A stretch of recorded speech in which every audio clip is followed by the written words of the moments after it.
पिला दे अपन कोको कोला गे कोको कोला गे तनी सा पिला दे अपन कोको कोला गे सियाल रिकॉर्डिंग स्टूडियो वाटशलीगंज कोको कोला गे गौआ में तोरे हल्ला होई गेलौगे गौआ में तोरे हल्ला होई गेलौगे हे गे तनी सा पिला दे अपन कोको कोला गे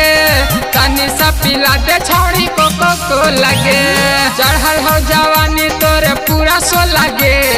चढ़ल हो जवानी तोरे पूरा सो लागे हे गे तनी सा पिला दे अपन कोको कोला गे तनी सा पिला दे छौड़ी कोको कोला गे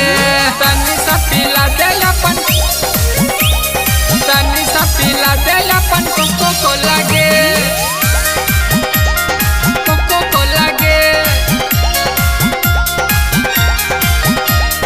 तनी सा पिला दे अपन कोको कोला गे सियाल रिकॉर्डिंग स्टूडियो वाटशलीगंज तनी सा पिला दे अपन कोको कोला गे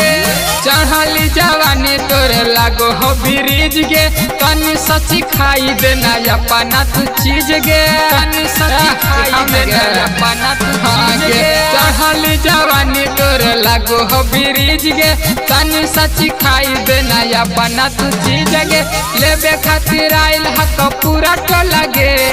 लेबे खातिर आइल हक पूरा टोला गे हे गे तनी सा पिला दे अपन कोको कोला गे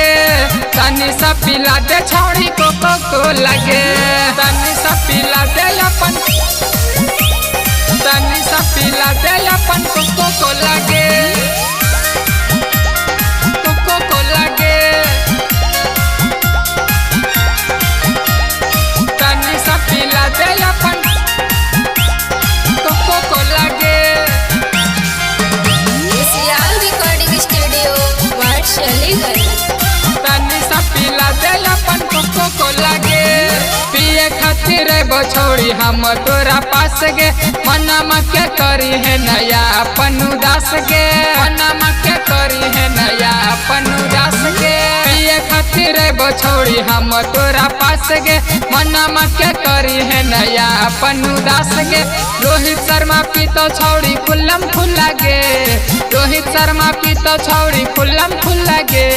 तनी सा पिला दे अपन कोको कोला गे तनी सा पिला दे छौड़ी कोको कोला गे गौआ में तोरे हल्ला होई गेलौगे गौआ में तोरे हल्ला होई गेलौगे हे गे तनी सा पिला दे अपन कोको कोला गे तनी सा पिला दे छौड़ी कोको कोला गे चढ़ल हो जवानी तोरे पूरा सो लागे चढ़ल हो जवानी तोरे पूरा सो लागे हे गे तनी सा पिला दे अपन कोको कोला गे तनी सा पिला दे छौड़ी कोको कोला गे।